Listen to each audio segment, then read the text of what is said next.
For business and personal promotions in Suman TV Kannada, please contact 9686376663. ನಮಸ್ಕಾರ ವೀಕ್ಷಕರೇ.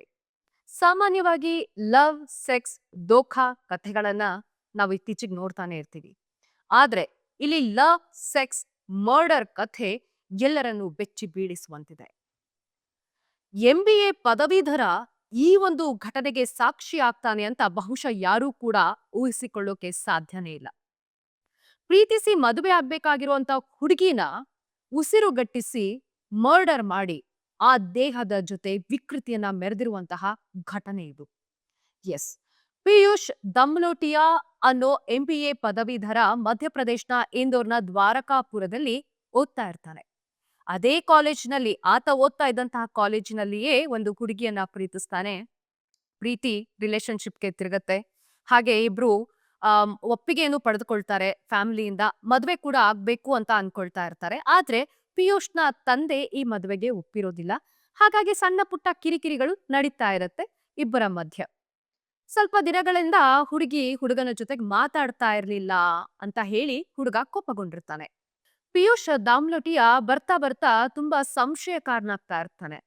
ಹುಡುಗಿ phone ಮಾಡಿದ್ರೆ ಫೋನ್ ತೆಗಿಯೋದಿಲ್ಲ, ಮೆಸೇಜಿಗೆ ಸರಿಯಾಗಿ ರಿಪ್ಲೈ ಮಾಡ್ತಾ ಇರೋದಿಲ್ಲ. ಆದ್ರೆ ಇತ್ತ ತಂದೆ ಒಪ್ಪದೇ ಇರೋ ಕಾರಣಕ್ಕೆ ಇಬ್ಬರ ಮಧ್ಯೆ ಕಿರಿಕಿರಿ ಆಗ್ತಾ ಇರೋದನ್ನ ಗಮನಿಸ್ತಾ ಇರ್ತಿರ್ಲಿಲ್ಲ ಈ ಪಿಯೂಷ್ ಅನ್ನೋನು. ಹಾಗಾಗಿ ಇಬ್ಬರ ಮಧ್ಯೆ ಪದೇ ಪದೇ ಜಗಳ ಆಗ್ತಿರತ್ತೆ. ಆದ್ರೆ ಒಂದಿನ ಹುಡುಗಿ ಏನ್ ಮಾಡ್ತಾಳೆ, ಇಲ್ಲ ಇದನ್ನ ಸರಿ ಮಾಡ್ಕೊಳ್ಳೇಬೇಕು, ನಮ್ಮಿಬ್ಬರ ರಿಲೇಶನ್ಶಿಪ್ ಸರಿ ಆಗ್ಲೇಬೇಕು ಅನ್ನೋ ಕಾರಣಕ್ಕೆ ಪಿಯೂಷ್ ಇರ್ತಾ ಇದ್ದಂತಹ ಮನೆಗ್ ತೆರಳ್ತಾಳೆ. ಸಮಾಧಾನದಿಂದ ಕುತ್ಕೊಂಡು ಅವನಿಗೆ ತಿಳಿ ಹೇಳ್ತಾಳೆ. ಆದ್ರೆ ಇವನಿಗೆ ಒಂದು ಸಂಶಯ ಅನ್ನೋದು ತಲೆಗೆ ಹೋಗ್ತಿರತ್ತೆ. ಯಾರೋ ಒಂದು ಹುಡುಗನ ಜೊತೆಗೆ ಈಕೆಗೆ ಅಫೇರ್ ಇದೆ, ಆತನ ಜೊತೆ ಕಾಲ್ ಎಕ್ಸ್ಚೇಂಜ್ ಆಗ್ತಾ ಇದೆ, ಮೆಸೇಜ್ ಎಕ್ಸ್ಚೇಂಜ್ ಆಗ್ತಾ ಇದೆ, ಕಾಲ್ ನಡೀತಾ ಇದೆ ಅನ್ನೋದೊಂದು ಸಂಶಯ ಒಳಗೆ ಹೋಗ್ತಿರತ್ತೆ. ಆ ಎಲ್ಲಾ ಸಂಶಯವನ್ನ ಬಗೆಹರಿಸಿದ್ರೂ ಕೂಡ ಪಿಯೂಷ್ ಇದಕ್ಕೆ ಒಪ್ಕೊಳ್ತಾ ಇರಲ್ಲ.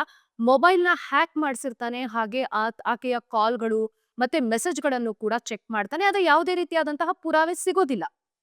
ಆದ್ರೂ ಇಷ್ಟಕ್ಕೆ ಸುಮ್ಮನಾಗದೆ ಮನೆಗ್ ಕರೆಸ್ಕೊಳ್ತಾನೆ, ಸಮಾಧಾನ ಮಾಡ್ಕೊಂಡು ಮಾತಾಡ್ತಾರೆ. ಆದ್ರೆ ದೈಹಿಕವಾಗಿ ಆಕೆಗೆ ಫೋರ್ಸ್ ಮಾಡಕ್ ಹೋಗ್ತಾನೆ.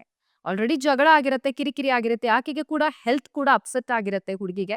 ಹೀಗಾಗಿ ಆಕೆ ಸಹಕರಿಸೋದಿಲ್ಲ. ನನಗೆ ಆಗ್ತಾ ಇಲ್ಲ, ನನ್ಗೆ ಮೈ ಹುಷಾರಿಲ್ಲ ಅಂತ ಹೇಳಿ ಹೊರಡ್ತಾ ಇರ್ತಾಳೆ. ಅಂತ ಸಂದರ್ಭದಲ್ಲಿ ಇದ್ದಕ್ಕಿದ್ದಂತೆ ಕೋಪಗೊಳ್ತಾನೆ ಪಿಯೂಷ್ ದಮ್ಲೋಟಿಯಾ.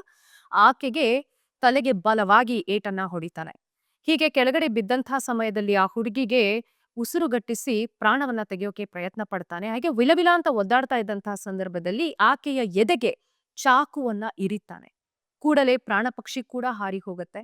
ಆದ್ರೆ ಇಷ್ಟಕ್ಕೆ ಸುಮ್ಮನಾಗೋದಿಲ್ಲ. ಇನ್ನು ಮುಂದೆ ಆತನ ಆಟಗಳು ಶುರುವಾಗುತ್ತೆ.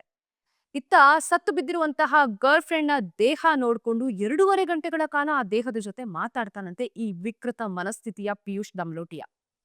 ಆ ನಂತರ ಅಲ್ಲಿಂದ ಲಿಕ್ಕರ್ ಶಾಪ್ಗೆ ಹೋಗಿ ಮದ್ಯ ಎಲ್ಲ ತೆಗೆದುಕೊಂಡು ಬರ್ತಾನೆ. ಚಿಪ್ಸ್ಗಳನ್ನ ತೆಗೆದುಕೊಂಡು ಬಂದು ಶವದ ಪಕ್ಕದಲ್ಲೇ ಕುತ್ಕೊಂಡು ಕುಡಿದು ಆಕೆಯ ಜೊತೆ ಮಾತಾಡ್ತಾ ಆಕೆಯ ಆತ್ಮದ ಜೊತೆಗೆ ಮಾತಾಡ್ತಾ ಇರ್ತಾನಂತೆ.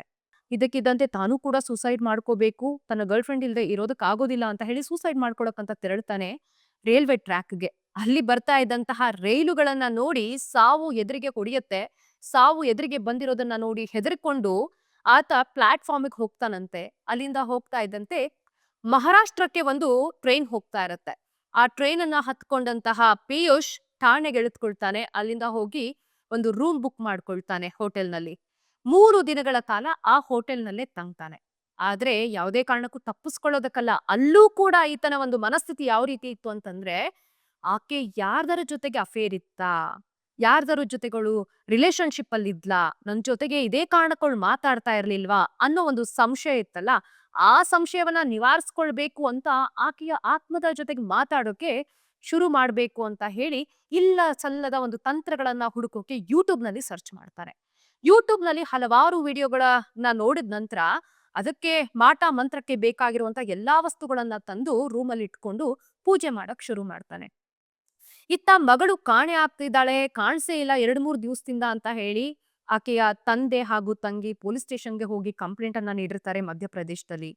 ಇತ್ತ ಇಂದೋರ್ನ ದ್ವಾರಕಾಪುರದಲ್ಲಿ ಇರ್ತಕ್ಕಂತಹ ಪಿಯೂಷ್ ದಮ್ಲೋಟ್ನ ಮನೆಯಲ್ಲಿ ಇದ್ದಕ್ಕಿದ್ದಂತೆ ವಾಸನೆ ಬರೋಕ್ ಶುರು ಆಗಿರುತ್ತೆ. ಅಕ್ಕಪಕ್ಕದ ನೆರೆಹೊರೆಯವರೆಲ್ಲರೂ ಸೇರ್ಕೊಂಡು ಒಂದು ಪೊಲೀಸ್ ಸ್ಟೇಷನ್ಗೆ ಕಂಪ್ಲೇಂಟ್ ಕೊಡ್ತಾರೆ. ಎರಡಕ್ಕೂ ಕೂಡ ಒಂದು ಸಾಮ್ಯತೆಯನ್ನ ಹೊಂದೋಕೆ ಶುರು ಆಗುತ್ತೆ. ಪೊಲೀಸರು ಇನ್ವೆಸ್ಟಿಗೇಷನ್ ಸ್ಟಾರ್ಟ್ ಮಾಡ್ತಾರೆ. ಇತ್ತ ಈ ಪಿಯೂಷ್ ದಮ್ಲೋಟಿಯಾ ಎಂಥ ಚಾಲಾಕಿ ಅಂತಂದ್ರೆ ತನ್ನ ಮೊಬೈಲ್ ಅನ್ನ ಆಫ್ ಮಾಡ್ಕೊಂಡಿರ್ತಾನೆ. ಆ ಹುಡುಗಿಯ ಮೊಬೈಲ್ ಆನ್ ನಲ್ಲಿರುತ್ತೆ. ಆನ್ ನಲ್ಲಿ ಇರೋದಕ್ಕೂ ಕೂಡ ಒಂದು ಕಾರಣ ಏನಪ್ಪಾ ಅಂತಂದ್ರೆ, ಅಕಸ್ಮಾತ್ ಯಾವ್ದಾದ್ರು ಜೊತೆ ಬಾಯ್ ಫ್ರೆಂಡೋ ಅಥವಾ ಅವಳ ರಿಲೇಶನ್‌ಶಿಪ್ ಅಲ್ಲಿ ಇದ್ದಂತ ಹುಡುಗನ ಕಾಲ್ ಬರ್ಬೋದು, ಮೆಸೇಜ್ ಬರ್ಬೋದು ಅನ್ನೋ ಕಾರಣಕ್ಕೆ ಅದನ್ನ ಆನ್ ನಲ್ಲಿ ಇಟ್ಕೊಂಡಿರ್ತಾನೆ. ಆದ್ರೆ ಆ ಮೊಬೈಲ್‌ಗೆ ಕರೆ ಬಂದಿದ್ದು ಮಾತ್ರ ಆಕೆಯ ತಂದೆ ಹಾಗೂ ತಂಗಿಯಿಂದ ಮಾತ್ರ. ಆದ್ರೂ ಕೂಡ ಆತನ ಮನಸ್ಸು ಒಪ್ಕೊಳ್ಳೋದಕ್ಕೆ ಸಾಧ್ಯ ಇರ್ಲಿಲ್ಲ. ಇತ್ತ ಪೊಲೀಸರೇನೋ ಇನ್ವೆಸ್ಟಿಗೇಷನ್ ಸ್ಟಾರ್ಟ್ ಮಾಡಿದ್ರು, ಲೊಕೇಶನ್ ಟ್ರ್ಯಾಪ್ ಮಾಡಿದ್ರು. ಟ್ರ್ಯಾಕ್ ಮಾಡಿದ ನಂತರ ಅವನನ್ನ ಹಿಡಿದುಕೊಂಡು ಬಂದು ಪೊಲೀಸ್ ಸ್ಟೇಷನ್‌ಗೆ ಚೆನ್ನಾಗಿ ಹಾಕೊಂಡು ಗುಮ್ಮಿದ್ರು.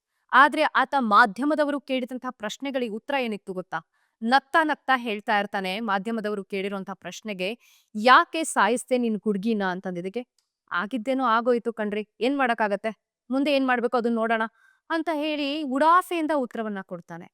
ಸೊ ವೀಕ್ಷಕರೇ, ಮರ್ಡರ್ ಅನ್ನೋಂಥದ್ದು ತರಕಾರಿ ಹಾಗೂ ಹಣ್ಣುಗಳನ್ನ ಕೊಚ್ಚಿದಷ್ಟು ಈಸಿನಾ? ಬೇರೆಯವರು ತಮ್ಮ ಹೆಣ್ಣು ಮಕ್ಕಳನ್ನ ಆಗಿರ್ಲಿ ಅಥವಾ ಗಂಡು ಮಕ್ಕಳೇ ಆಗಿರಬಹುದು. ಯಾರೋ ಇವ್ನ್ ಗಂಡಸ ಅಂದ ತಕ್ಷಣನೇ ಹೆಣ್ಮಕ್ಳನ್ನ ಸಾಯಿಸಿದಾನೆ ಅನ್ನೋ ಕಾರಣಕ್ಕಷ್ಟೇ ಅಲ್ಲ.